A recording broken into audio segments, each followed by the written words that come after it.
Well, at the far end of the stadium, the men are going to exalted heights, literally in the pole vault. Renaud Lavigny, the new world record holder with that marvellous vault of 6:16.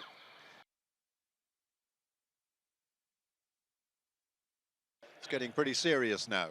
We very quickly have moved on from the opening height of 550 to 565, now up to 580. And this is a look at Wojciechowski, the former champion from Poland, who's really back in top form this year. First attempt then at 5 meters 80.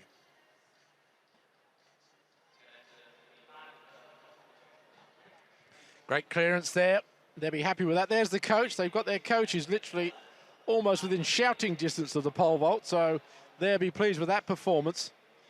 Just looking back at the qualifiers, only one or two athletes have actually gone out at the moment. That's Gertlin of Russia, Kudzka of the Czech Republic, and Reina of Slovenia. So, as always with the pole vault, a lot more going on in the latter stages. Lavigny passed up at the first two attempts. This is his first attempt at 580. The new world record holder. Well, there you go. You can see why he is the new world record holder. And I'll give you another stat. I think that's the highest height at which anyone has ever entered a pole vault competition.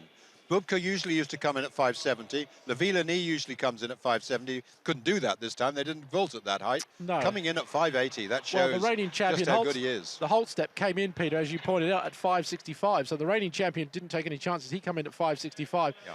But Lavigny, I mean, that was an enormous clearance. It was 6 meter clearing. Oh. And of course, conditions down there, Steve, are just about ideal for vaulting today. No wind, perfectly calm, as I said, and the conditions warmth-wise are very, very good indeed. Clean card so far.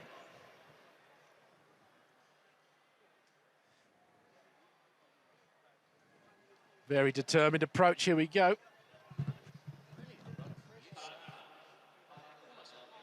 Again, another good clearance at the height. He's pleased. Well, we're getting down to the pointy end, maybe at the pole vault, down at the far end of the stadium.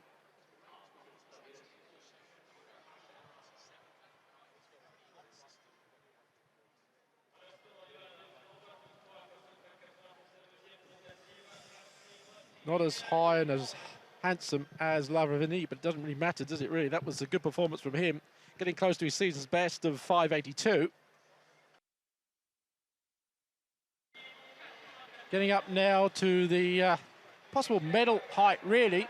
Shaughnessy Barber, this brilliant young Canadian, just 21 years of age. Personal best this year of 591. This is 591. Oh, and he goes clear. And the significance of that is that 4 men before him, including Lavigny, have failed. He's over first time, 590. Wow, that really is putting cat amongst the French pigeons, really. Marvellous jump, absolutely marvellous. Look at that clearance. Well, the Canadians have found a real talent in this man, they really have. That's a big 6 meter jump, I should say. Perfect so far.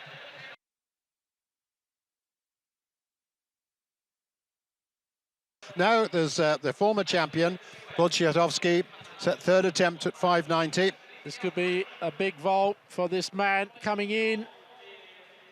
No, well, that's a shame. Well, as I said, this 590, the watershed maybe for the medals in the pole vault. But he's still lying in joint second place at the moment with a clean card up to 580. Renaud Lavigny, this is a massive jump. The world record holder has got this attempt to stay in. Oh, and he goes out. So still no world title for Lavigny. He's in the second place spot. The French cannot believe it. Neither. Last attempt again for this man, Peter Lisek of Poland. Clear all the way up to this height, charges into this bar. He's a big man. He needs this attempt to make himself amongst the medals. Comes in. No, mentally just didn't have it.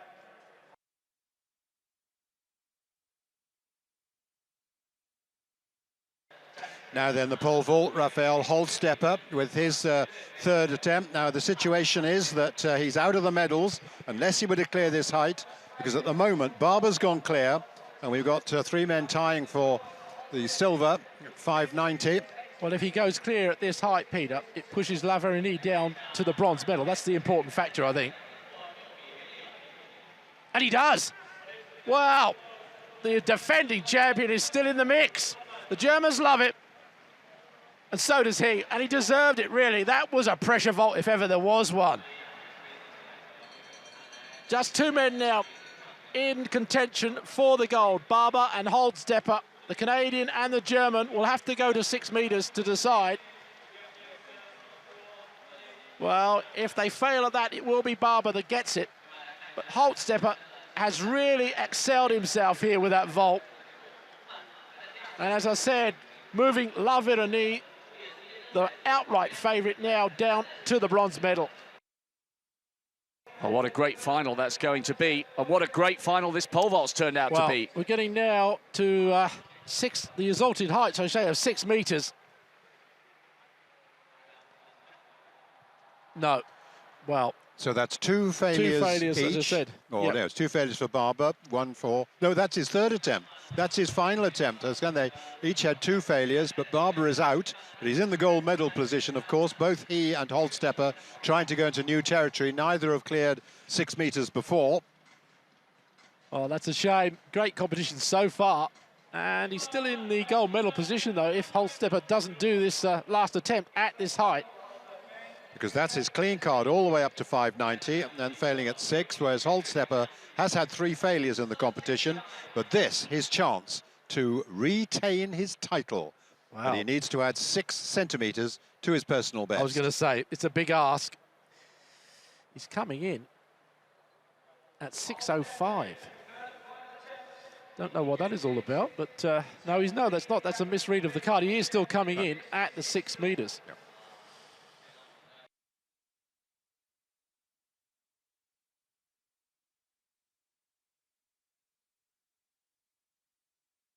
Sean Barber, the outstanding young Canadian. What a year he's had. Multiple Canadian records, and now he's world champion. And also, Rafael Holzstepper performed with great credit here, 590, and they've both beaten the clear favourite, Renaud Lavillenie. There is the result. There's the result, Peter, yes. The only clearances at 590 decided the gold and silver. Holzstepper, Villenie, Lisick, and Wojcicki taking the bronze.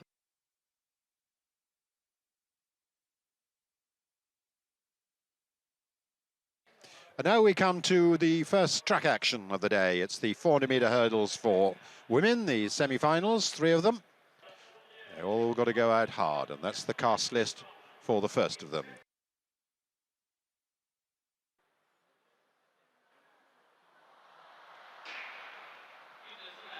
So off they go. Tate very quickly away in the red of the US in lane 7, already up on Sprunger and Rudakova outside her. But also keeping closer order, a Child in 5 and Nell in 6. The big 3 are away from the rest of the field. Just 2 of them, though, will be sure of a place in the final. At the moment, it's just Tate from Nell from Child.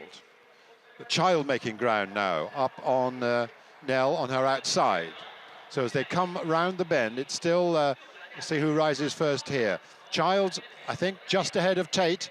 And in between them, Nell, these 3, as expected, well clear the rest of the field. The battle on between the 2 of them. Who's going to get the vital spots? It could be all 3 will go through, depending on times. Tate now coming back and looking strong. And then Nell and Child. Nell is coming past Child. It's going to be Tate first on the line. Nell in 2nd place, Child in 3rd. And then we look back at Orytskova of Ukraine in 3rd place. And 54.34, the winning time there for Cassandra Tate. Almost identical to the time that she did in the heat yesterday. That was a good run from the American. Rounded down, 54.33. She is the 4th fastest in the world this year. Cassandra Tate winning semi-final 1 in 54.33.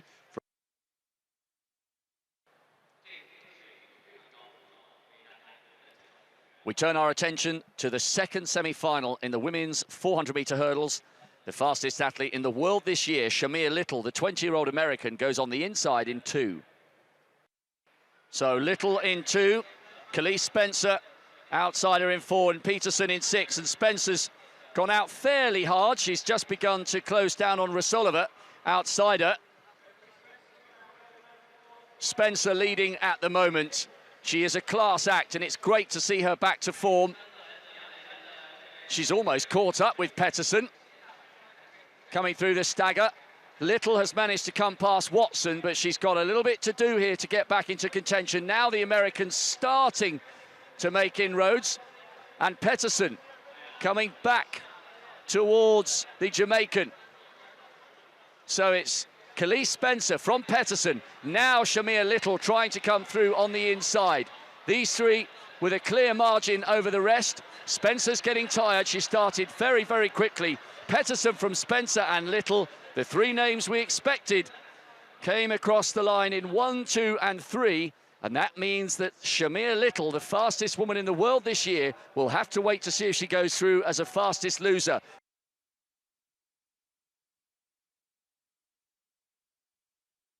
Sarah Peterson, great qualification. So too Khalees Spencer.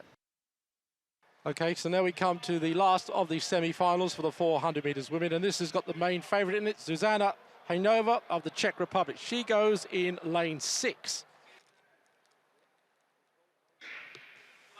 Away cleanly. Hajnova's gone off hard, but so too Russell on her outside, maybe taking a yard or so out of Hajnova, and also going well. Beasley of Great Britain in lane 5. Down the back straight now, Russell running hard. Hajnova now is catching up, so too Beasley. So these 3 at the moment, I think, looking very comfortably as it comes to the 200-metre mark. Corey Carter has fallen. The American is out. At the moment, though, it looks like Russell, Hajnova and Russell coming round the top bend now, and Hajnova. These 2 are clear. Taking now the hurdle coming into the straight. Hajnova is just ahead of Russell. Remember, it's just 2 to qualify. Hajnova now stretching out. She really is in superb form. Takes that hurdle well. Russell, I know, is going to go clear in 2nd place. Coming hard on the inside there, Beasley. We'll have to wait and see whether she gets qualification.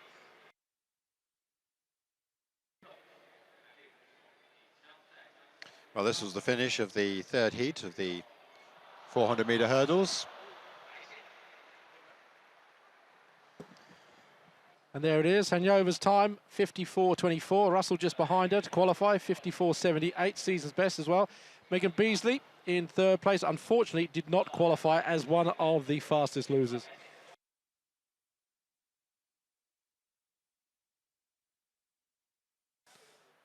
Well, she looked very, very comfortable. Meanwhile, the triple jump is going on. Touch misleading. There is Ibargüen.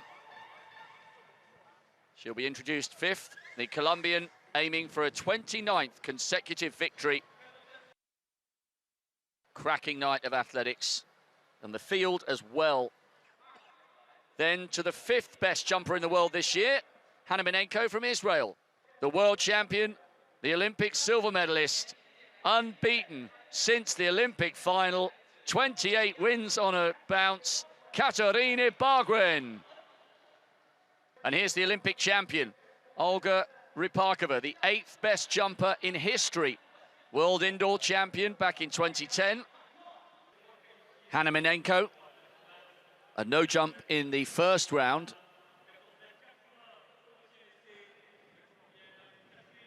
Let's see if she can get one on the board here. 4th at the Olympics in 2012. Oh, that's huge. Great work there. Used to represent Ukraine. Married the former decathlon international, Anatoly Minenko. So now competes under the flag of Israel. Good on the board. 6th in Moscow, as I said, just missed a medal in London. So she's been there or thereabouts for quite a while. She's jumped 14.61 this season. And that was pretty good. She's in the lead. And not only that, it's a national record as well, 14.78. So perhaps Katarina Ibargüen isn't going to have it all her own way here. Still smiling, still in the lead, halfway towards defending her world title. She wears her heart on her sleeve, and that's one of the reasons why the crowd really enjoy getting behind this enigmatic, charismatic Colombian woman, talking to herself, getting herself in the mood. 14.80 in the second round. Oh, you hold your breath every time she launches that huge third phase. And you can pretty much tell from her body language, she's so demonstrative at the end, whether there's been an improvement or not. And the answer to that question is no, I'm afraid. Ibargüen, 14.80 in the second round.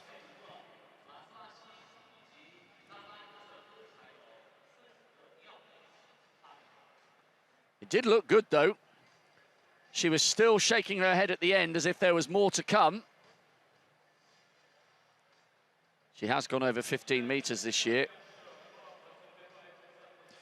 And what do you think the coach is saying there? I mean, she's in the lead. Oh, and it was better, despite her protestations. 14.90, she's added 10 centimetres to her lead.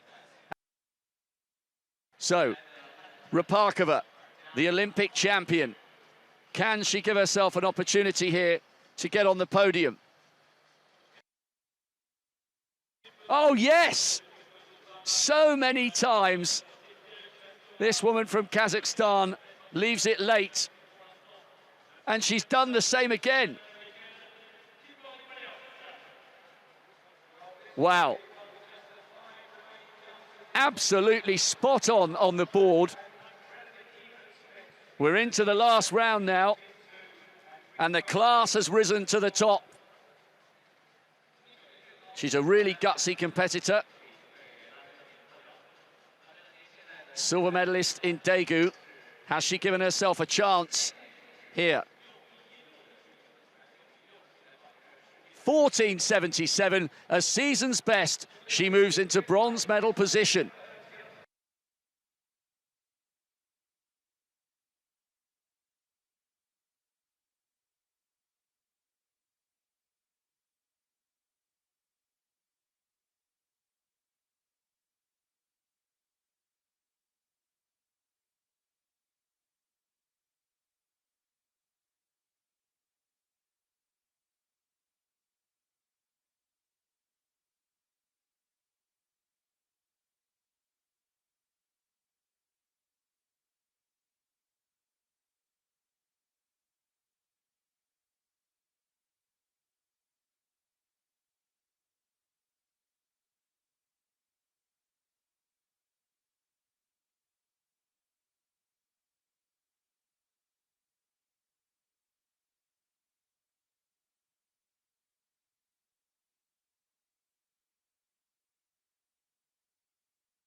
Well, there you go. Ibargüen's result.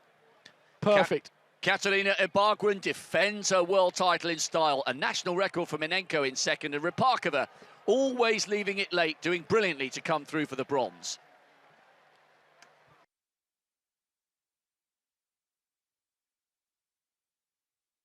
There we are. Getting ready then as we go down that 100 metres. First two to go through to tonight's final, the last event of the evening, and another two on times from the three semis. And Shelly-Ann Fraser-Pryce goes here in lane 6. Philip of Great Britain, Wei of China, Okubari, Nigeria, Talu of Ivory Coast, Fraser-Pryce of Jamaica, Hackett, Trinidad and Tobago, Gardner, United States, and Simpson, Jamaica, constitute the field in semi-final number 1.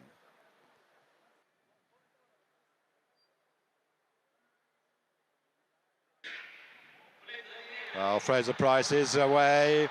Okubari perhaps the main challenge to her, but it's Fraser Price going to win this. Okubari finishing strongly. These two are well clear of the rest of the field. Fraser Price eases down. Okubari in second place, well clear of the rest. And the time, looking at 10:82, despite that slight ease down, she's in prime form. She retains her status as favourite for the final. A great run from Fraser Price, but Blessing Okubari did brilliantly to recover from a really, really sluggish start. She came through with such power and didn't panic. No doubt Fraser Price deserving the plaudits for that victory. She got away brilliantly, but look at Blessing Okubari, third from the right-hand side. She's down at the moment, and now we see the power from the Nigerian. And that was a great, great finish from her. If she can get a little bit better out the blocks, maybe she could put Fraser Price under some pressure come the business end of the race. But finishing strongly, those two are class above the rest. And Talu, in fact, though, was pulled along a little bit by them, but got a personal best of 11:04 in third, and then Simpson 11:06.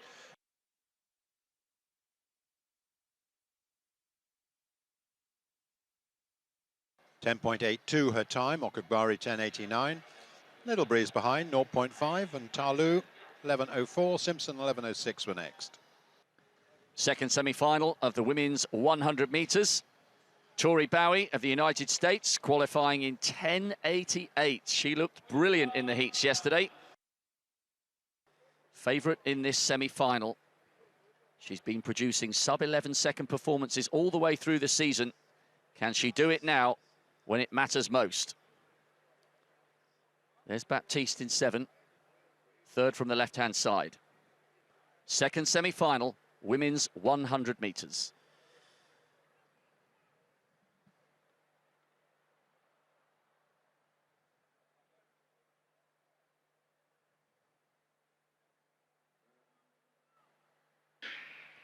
A clean start and a great start there for the American Tori Bowie, but also going well is the Trinidad and Tobago Kellyanne Baptiste. Now Bowie comes. Bowie from Trinidad, from Kellyanne Baptiste, 10.87. Well, she got out of the blocks well, but then left herself a little bit to do in the last 30 or 40 metres. A little shake of the head there because Kellyanne Baptiste looked really good, and it took Bowie until the last 10 or 15 metres to come past her. Bowie takes it 10.87, Kellyanne Baptiste 10.90, and Natasha Morrison inside 11 seconds for the first time in her career, a lifetime best. She may well go through as a fastest loser. But third from the right-hand side, Tori Bowie having to work much harder than she did in the heat to come past the Trinidadian. Well, she's always in the lead, really, I think, but she looked quite comfortable there, Rob, over the last 10 metres or so. I don't think there was any major threat to her, and she must have been looking up at the scoreboard. But it was a good run. Only a 300th of a second separating her from Kellyanne Baptiste from Trinidad and Tobago. And a personal best from Morrison of Jamaica in third place with that 10.96. So three women dipping under that magic 11 barrier.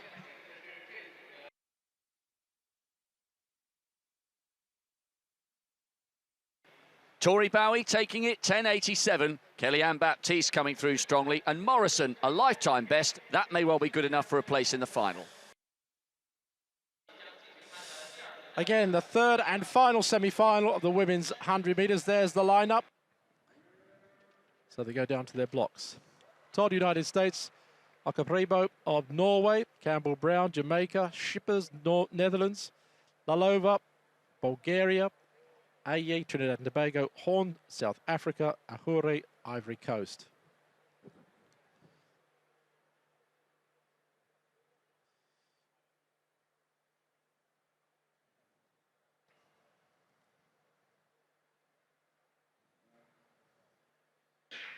Away well. At the middle of the field, though, Shippers going well, and Campbell Brown at the moment is in the lead. Okabarabo is going well, but it's going to be Campbell Brown at the moment. Shippers coming through. Shippers is going to get it. Okabarabo is just coming through, I think, for third, but Campbell Brown there in second place. Wow. Daphne Skippers, what a season she's having. Look at the time, 10.84, a national record for her in qualifying for this final. Well, the move down from the heptathlon to the sprints has really been paying off this season. Very, very strong. Very, very powerful over that last part of the race. That was a massive lifetime best from Daphne Schiffers, bronze medalist in the heptathlon 2 years ago. She ran brilliantly to lower her national record to 10.92 in the London Diamond League, and that was absolutely sensational. Muriel Ahore on the near side had a really, really good start and then faltered towards the end of the race. Good second place for Veronica Campbell-Brown, who possibly, you could argue, is slightly past her best. But Schiffers there, only 100th of a second slower than Shelly-Ann Fraser-Pryce in qualification. That was absolutely brilliant. Great performance from the young Dutch woman. No wonder she looks so happy. What a platform for the final. Schiffers smashing her own national record. Campbell-Brown second. Michelle Lee qualifies as a fastest loser, 10.97. And Ahore just missing out. She would have been expected to get the final. She ran well, 10.98, but there's Morrison, 10.96, and IE, 10.97, who joined the first two in the final from each race. Shelly-Ann Fraser-Pryce heading them.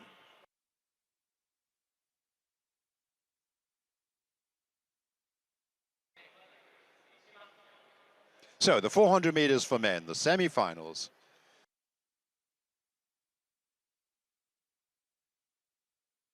First two in each of these three semi-finals will go to the final.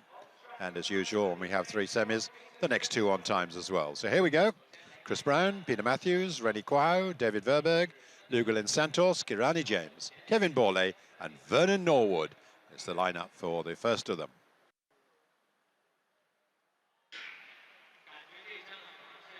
So both those men are off, and certainly James is ahead of Santos, and indeed Verberg has started fast. He usually does, and he's up on Santos, who's more of a second half race runner.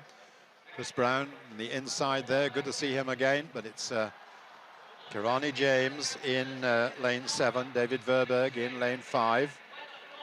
Coming into the home straight now, and remember it's just the first two who will make it through to the final. And this is a very intensely competitive race, and it's Kirani James who heads them. Santos finishing strongly now. Verberg is beaten by Santos, perhaps. Santos looking ahead at James. And it's the Olympic medalists who come across the line. Well clear of the rest of the field. James in first place. And I'm not going to say he was easing down at 44.16, but he was already looking around.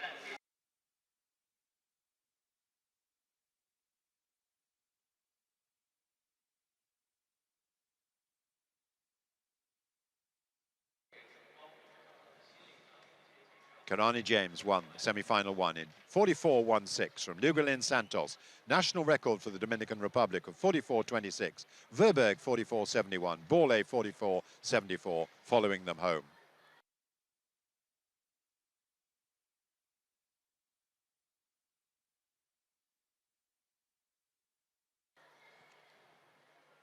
A very, very high quality semi-final here in the Bird's Nest Stadium.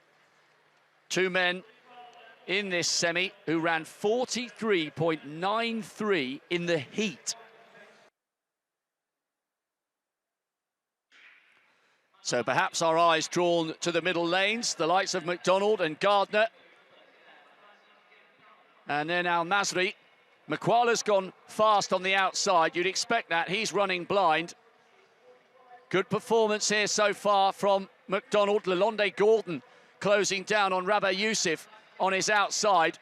Makwala probably still leading. Gardner of the Bahamas trying to work his way back in. And Al Masri now trying to come through on the inside. Makwala leads by quite some margin. Masri's in second place with Nellam, the American, inside him. It's a real battle for the minor placings here. Makwala's tying up a little bit. He should get to the line first. Al Masri's finishing quickly for second. And what a great run there from Rabah Youssef. He may well have ducked under 45 seconds for the first time. Isaac Makwala, 44.19 in the heat, and he's got enough energy to do the press-ups at the end of that one. 44.11 from the outside lane. That was really, really good from the Botswanan.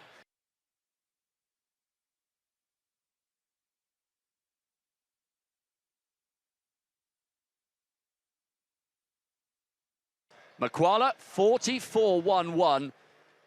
Masri taking second, and Youssef may well go through as a fastest loser with a huge lifetime best. Again, coming to the last of the semi-finals with that cutthroat first two through to the final, producing some really remarkable results.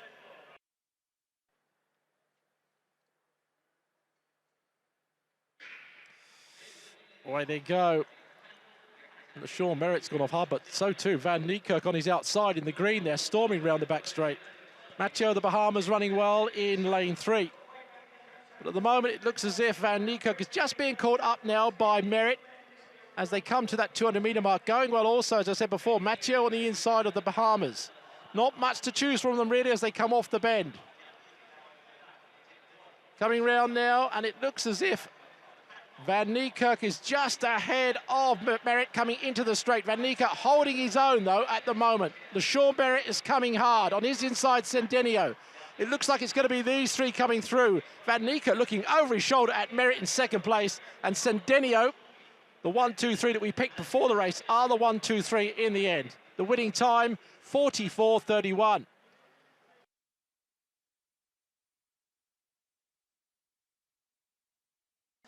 Van Niekerk that time 44.31, and LeSean Merritt looking very comfortable behind him, just in 44.34. Season's best for Merritt, but the way he did it was very comfortable indeed.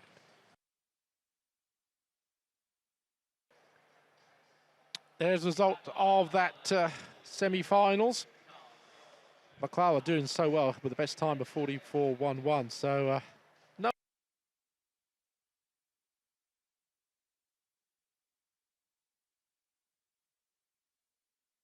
The steeplechase start here.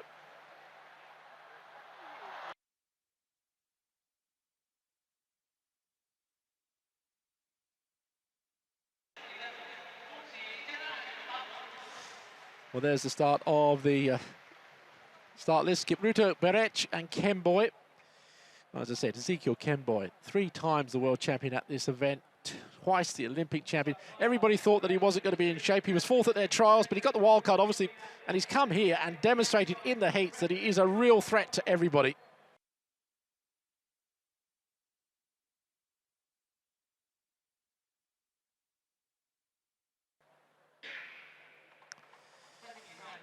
Oh, the way they go. Kipruto just easing himself ahead of the rest of the field at the moment. Jaeger, the tall American, just loping along. He's got the lovely stride, really, loping along there in second place. We'll have to wait and see what the Kenyans decide. They usually like to take things easy for a few laps before they start getting together.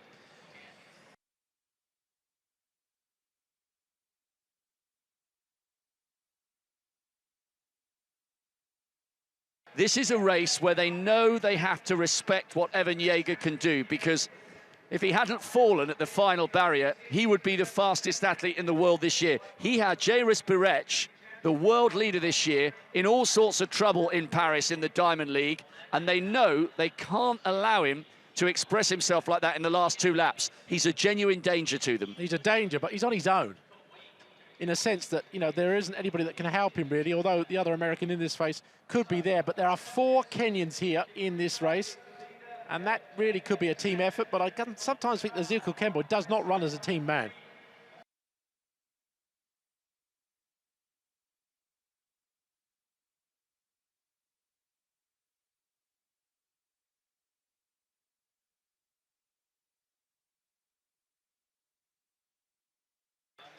Conseslus Kipruto still leading on the outside. Good run from Cabral, 10th fastest in the world this year. He was 8th in the Olympic final in London, the American.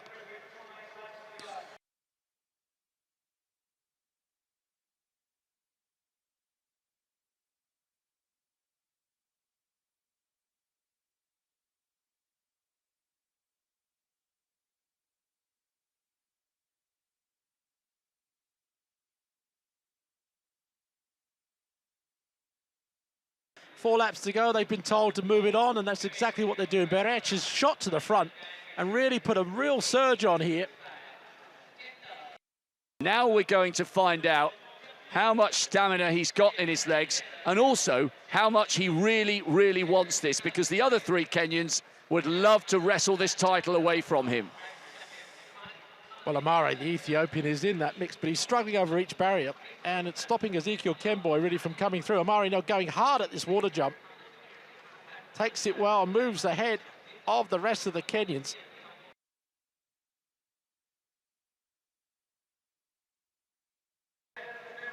Coming up with 3 laps to go now. Kemboi again has moved into that right place. He's just tucked in on the inside here. He loves that. And Jaeger has tracked everything that's happened so far. Potential for a little bit of American distance running stroke steeplechase history here. No American has ever finished on the podium in a World Championship steeplechase. Henry Marsh was in second place going into the final barrier in Helsinki in '83 and fell and missed the medals. Wow. Is this the day when Evan Jaeger rights that wrong for the Americans? And he steps wide on the outside onto the shoulder of Brimin Kipruto. He's running well, Jaeger, he really is. He's moving ahead now, just onto the shoulder. Don't forget, he's a 3:32 50 metre runner, which is fast, but then speed maybe over 50 metres is not what he needs here. He needs it over 400 metres, because these boys are starting to pick it up. Jaeger, again, doing everything right. Kipruto trying to put the charge on. Amare of Ethiopia coming through.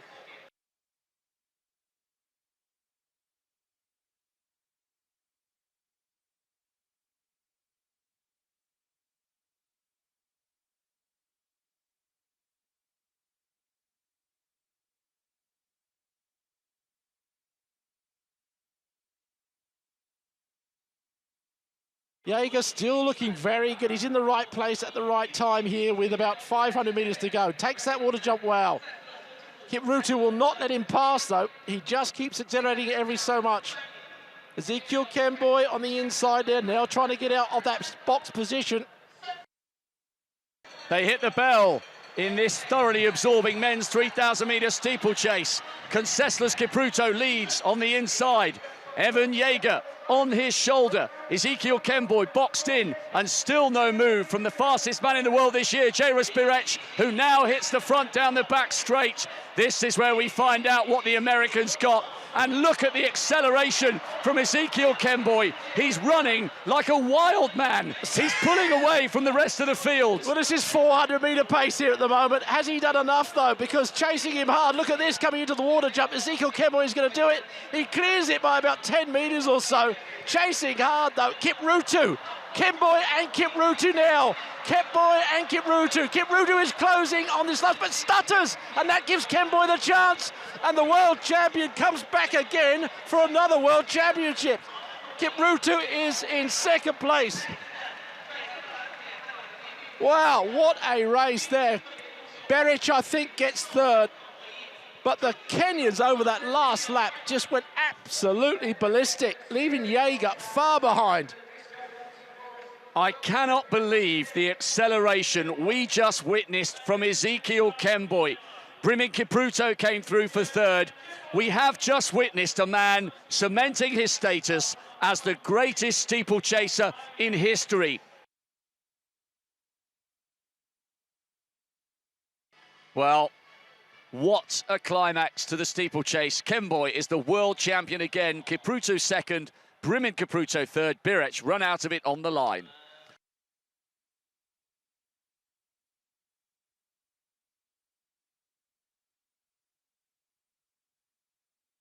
We'll wait now as the women start lining up for what could be one of the big highlights of these championships. Sally Kipyego, silver medalist behind her compatriot Vivian Chariot in Daegu, and she took the silver in London. Bile Nesholgira, she's a world cross-country bronze medalist and got a bronze in this event 2 years ago. Molly Huddle's had a good year for the Americans. But Vivian Chariot, the drama is about to unfold. So, will we see some cagey early exchanges here between the Ethiopians and the Kenyans? And I wonder if Shalane Flanagan can get herself into the mix as she did in this stadium in the Olympic final back in 2008. Betsy Sayana is tucked in on the inside. A lot of these women, really good cross-country credentials, great strength. And Mohammed just moving in front of the Kenyan. And good to see Sarah Maria up towards the front. She was 14th in the Olympic final, a really good marathon runner, 2:24. And she's decided to get to the front of this very large field, but a long, long way to go. And it will be fascinating to see how this pans out tactically.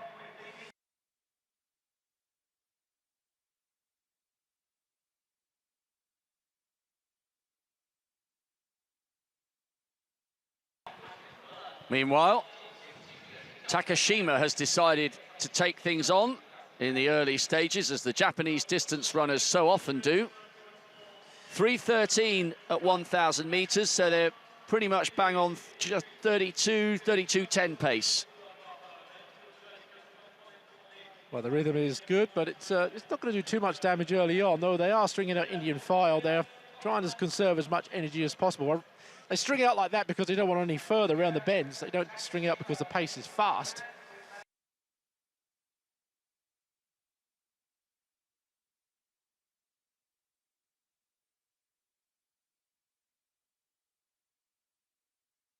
Still on course for just outside 32 minutes, which is why most of these athletes are still there together. And it's the two Japanese. It's O'Hara now, top 10 in the World Juniors a few years ago over this distance. She has now decided to take it on. As Steve said, running almost exactly single file.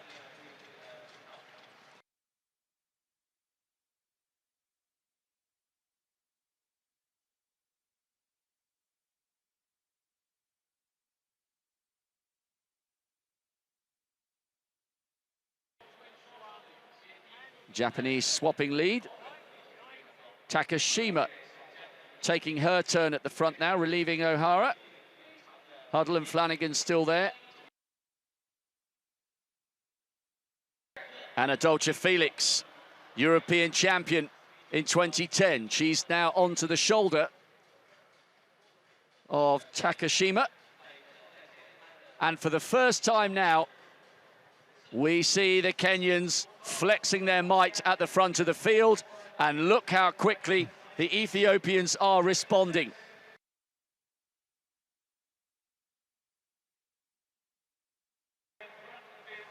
Anna Dolce Felix is in second place. Algira, Heroi, Sayana, Molly Huddle just deciding to close the gap on the leaders. And for the first time, we've seen Vivian Chariot heading towards the front. Disappointment there.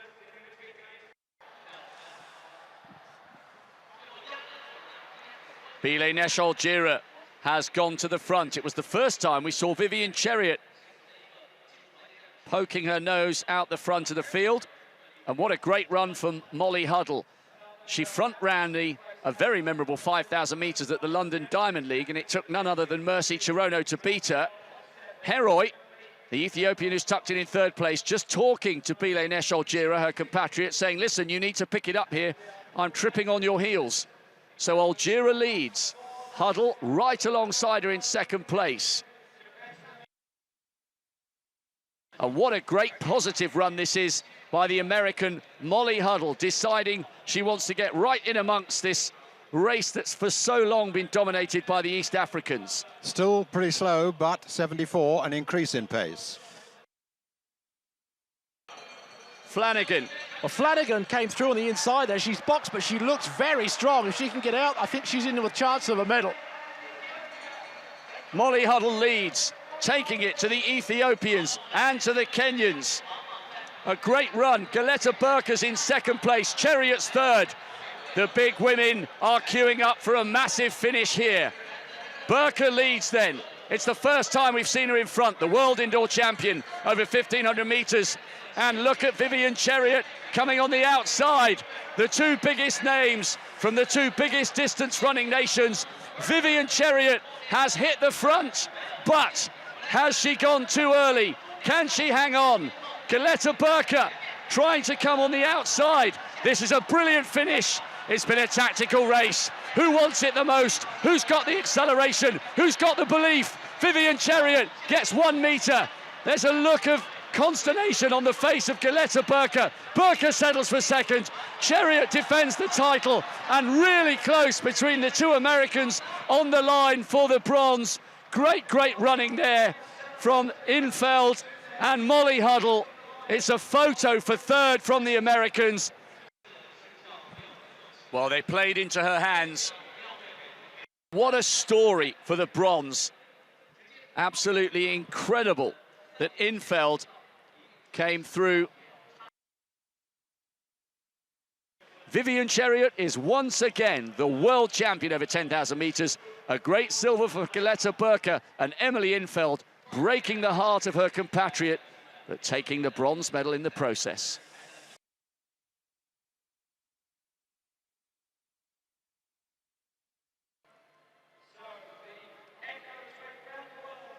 The final of the women's 100 metres. Morrison of Jamaica, IA, Trinidad and Tobago, Campbell Brown of Jamaica, Fraser Price of Jamaica. That's the 8 women who've made their way through to the final. We start with Natasha Morrison, who smashed her personal best when she ran 10.96 in the semi-final, second in this year's Jamaican Championships. To you-know-who. A new star. Natasha Morrison goes in the inside lane 2. Then we have Michelle Lee Ai of Trinidad and Tobago. Started last year in brilliant form, then got injured, but back to her best clearly. 10.97 here in Beijing. Then one of the all-time greats of women's sprinting. Multiple world and Olympic medals, 7 Olympic medals. The oldest in the field at 33, Veronica Campbell-Brown, VCB, with a personal best of 10.76. One of the all-time 10 fastest women. And Shelly-Ann Fraser-Pryce is the 4th fastest all-time. She's the double Olympic champion. She's won 2 world titles. She's the world indoor champion. The superstar of sprinting, the clear favourite for this title. Her best ever 10.70, 10.74, the world lead this year. And Daphne Schippers, fantastic improvement in her personal best from 10.92 to 10.83 in the semi-final. European champion, indoors and out, concentrating on the sprints now. A huge talent, at 23 years of age, coming into her peak form. Daphne Schippers in lane 6. Then we have Tori Bowie, this year's US champion, also winner in the Diamond League in New York. And then second in London, Stockholm and Shanghai. Super form this year for the US champion, who's run 10.80. Kellyanne Baptiste was the bronze medalist back in 2011. Another Olympic finalist as well. The Trinidad and Tobagan goes in lane 8.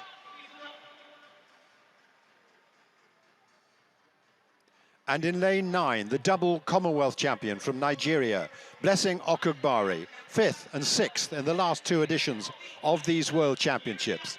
And at 10.79, she's the 3rd quickest on her all-time best of this lineup. Schippers next to her in lane 6, then Bowie. And away she goes. Fraser-Pryce is quickly into her running. She's got a meter on Schippers, and she's coming clear of the rest of the field. This is Shelly-Ann Fraser-Pryce, who's going to retain her title. Daphne Schippers is going to take 2nd place. It's pretty close for 3rd between Veronica Campbell-Brown and Tori Bowie. But 10.76, we expected her to win. It's all very well to say you expect it.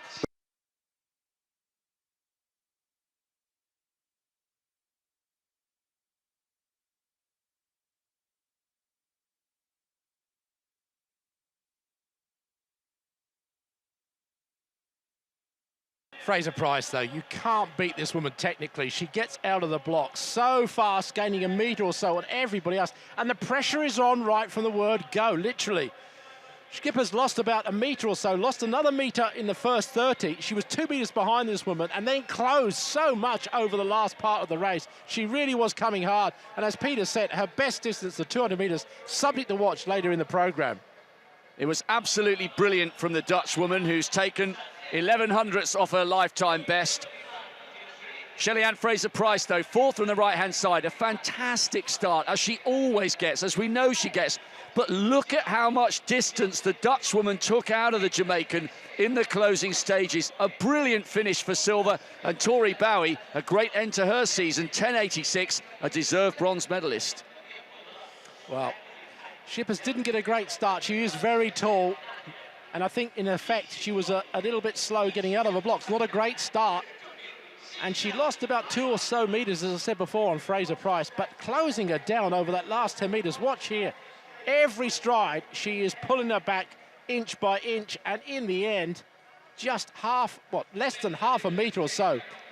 Interestingly, on the reaction times, Kellyanne Baptiste the quickest, and second quickest was, in fact, Daphne Skippers. 0.129 compared to Fraser-Pryce 0.161. But that's just reaction. What really matters is the pick-up and away, and that's where Fraser-Pryce comes in. Great emotion for the Dutchwoman there with her family. She's in tears. She can't believe it, but she's been absolutely brilliant. But let's take nothing away from Shelly-Ann Fraser-Pryce as Tori Bowie soaks up the applause and reflects on her great performance. Fraser-Pryce, though, what a champion. Well, double up there with obviously Usain Bolt for the Jamaicans in the 100. Now, a great victory for Fraser-Pryce. For the Jamaicans again, wonderful run from her in the women's 100. The biggest disappointment in that final, the biggest surprise perhaps, Blessing Okabare came last, 11.02, and she looked brilliant in the semi-final. So the result of the women's 100 metres. Gold going to Shelly-Ann Fraser-Pryce, 10.76.